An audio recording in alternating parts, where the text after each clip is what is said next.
பவித்ரா, நிச்சயமாக தமிழ்நாட்டின் கனமழை காரணமாக 16ஆம் தேதி முதல் 20ஆம் தேதி வரை அதாவது மொத்தம் 11 நபர்கள் உயிரிழந்திருப்பதாக தமிழ்நாடு பேரிடர் மேலாண்மை துறை தகவல் தெரிவித்திருக்கிறது. இந்த நிலையில அதே போல 12 கால்நடைகள் இறப்பு ஏற்பட்டுள்ளதாகவும் மற்றும் 24 குடிசை வீடுகள் சேதமடைந்திருப்பதாக தெரிவிக்கப்பட்டிருக்கிறது.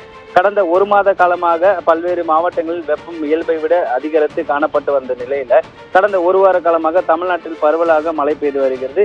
இந்திய வானிலை ஆய்வு மையம் தொடர்ந்து எச்சரிக்கை விடுக்கப்பட்டிருந்த நிலையில் இன்றைய தினம் நாளைத்த அறிக்கையில் வருகின்ற 24ஆம் தேதி முடிய பல்வேறு மாவட்டங்களில் ஓரிரு இடங்களில் இந்த கனமழையானது அதிகமாக பெய்யக்கூடும் என்று தெரிவிக்கப்பட்டிருக்கிறது.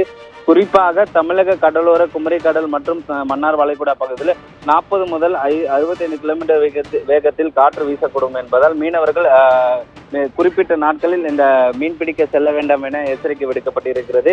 அதே போல கனமழை எச்சரிக்கை வர பெற்றுள்ள நிலையில் பேரிடர் சூழலில் திறம்பட கையில் அதே போல இந்த நிலையான வழிகாட்டு நடைமுறைகளை பின்பற்றி தேவையான அனைத்து முன்னெச்சரிக்கை நடவடிக்கைகளும் மேற்கொள்ளப்பட்டு வருவதாக தெரிவிக்கப்பட்டிருக்கிறது. இந்த சூழல் கனமழை எச்சரிக்கையை தொடர்ந்து தமிழ்நாடு பேரிடர் மீட்பு படையினை சேர்ந்த 296 வீரர்கள் அடங்கிய 10 குழுக்கள் கன்னியாகுமரி, கோயம்புத்தூர், திருநெல்வேலி மற்றும் நீலகிரி மாவட்டங்களில் இந்த குழுக்கள் அமைக்கப்பட்டிருக்கிறது. மேற்கு தொடர்ச்சி மலைப்பகுதிகளுக்கு வருகின்ற 24ஆம் தேதி முடிய கனமழை எச்சரிக்கை விடுக்கப்பட்டுள்ள நிலையில் சுற்றுலா தலங்களுக்கு வருகை தரும் சுற்றுலா பயணிகள் போதிய பாதுகாப்புடன் வர வேண்டும் என்றும் சுற்றுலா வருவதை எண்ணினால் தவிர்க்கலாம் என்று பேரிடர் மேலாண்மை துறை சார்பில் அறிக்கை வெளியிடப்பட்டிருக்கிறது. பவித்ரா.